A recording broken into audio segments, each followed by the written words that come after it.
Welcome to my Let's Play of Spelunky. This is episode 9, and I'm Psychedelic Eyeball.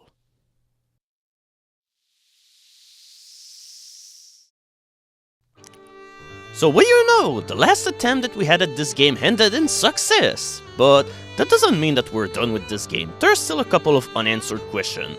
For instance, what's up with this one Aang that is ridiculously overpriced in the black market? What is up with this statue that has a Hank symbol on it? What is up with this one door that won't open no matter what? And not to mention, there's still a couple of locations that we haven't visited. Also, the mothership did kick our ass and we do need to claim victory over it.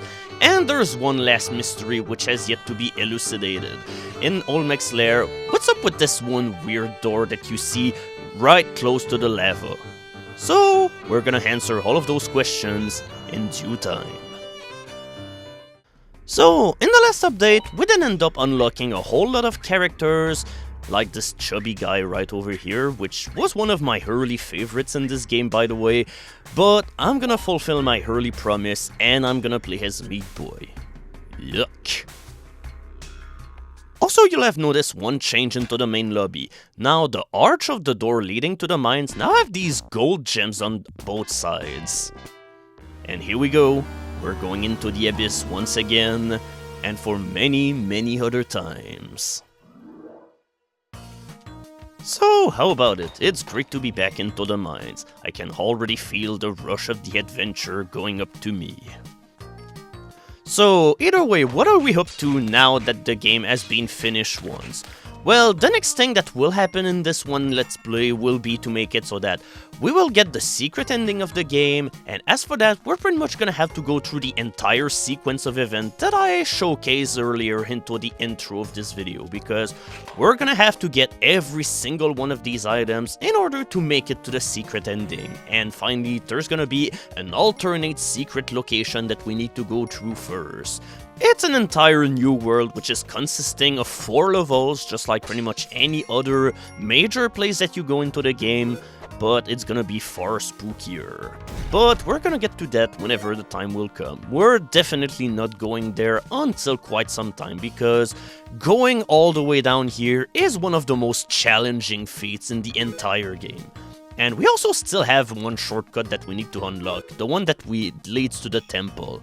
I mean, I know in some way that right now we're not really using any of the shortcuts, but that's just the principle of the thing. And honestly, in this one version of the game, okay, that was really smooth here, but yeah, the one thing which really differs from Spelunky Classic to this one is that the shortcuts are much less of a pain in the ass to unlock, because in the other version of the game, in order to unlock the way to the other levels, you had to donate an exorbitant amount of money to the Tunnel Man, and we're talking about stuff like $100,000 in order to unlock the first shortcut, and I don't really remember how much you have to pay for the other shortcuts, but that was the kind of thing where you pretty much needed to play the game something like over 200 or 300 times before you'd even get like 2 of the shortcuts open. But going back to the game, whenever you don't have anything to throw in front of a arrow trap, you can also whip the arrow in the air in order to prevent it from hitting you. But this is the kind of thing that requires some training to do, because the timing has to be pretty much impeccable, and you pretty much need to start whipping the air way before you're in front of the arrow trap to begin with. So, going back to the shortcuts, well, this one version of the game had the benefit of making the shortcuts a whole lot easier to unlock, because, well, I've only did 8 playthroughs so far, and I already have 2 of them unlocked. So, we're already doing really good progress in that matter. Yeah, I just continue being utterly creeped out by Meat Boy's smile.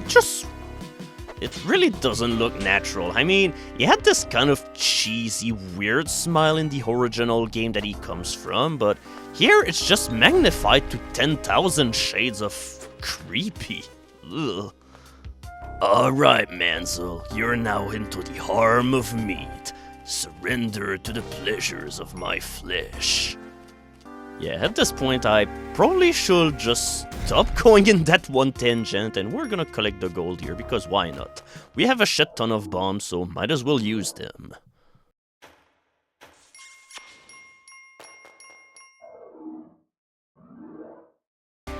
All in all, however, I gotta say that the segment of the mine is almost the one segment of the game which is considering eventually turning this thread to having guest commentary as well, because at this point there's really no secrets to that place anymore. And yeah, I kinda wanted to squish this one skeleton, but it unfortunately wouldn't work. But it will work with this one though. Yeah, I don't care that I lost $800. Crushing a skeleton into pieces is just worth it. Okay, now, I was so enthusiastic about my victory that I kinda stopped paying attention to my surroundings. So, in order to make things a little bit more interesting, I'm gonna showcase to you how you deal with a spider whenever you're not using any bombs. Essentially, I'm just doing a bit of community service. The important thing with the spider is that you must not rush the fight. Essentially, every time you will attack it, it will retaliate by either shooting webs at you or it will jump at you. You pretty much just need to find a good mixture of just whipping the spider away and walk away in order to not get bounced. This is another tactic that is worth using in order to save up on ropes. Just prepare your landing and land at 2000 miles per hour on the face of your opponent. It always works. Also, you definitely earn bonus points if you somehow manage to land on an enemy that was off-screen, which means that the one drop that you had to go through was a pretty big one. So let's make it to the exit before the boulder goes. Oops. Okay, I kinda screwed up here, but I guess we're gonna have to deal with the death of the shopkeeper and the damsel. Meat Boy, you are a horrible monster indeed. That one cobra on the left was kinda getting too close for comfort, but we're gonna get vengeance on this little fried by dropping 1,000 pounds of explosive on a poor snake. Oh, sorry, but it just had a really nice ring to it. Super Meat Boy is the super villain of excellence.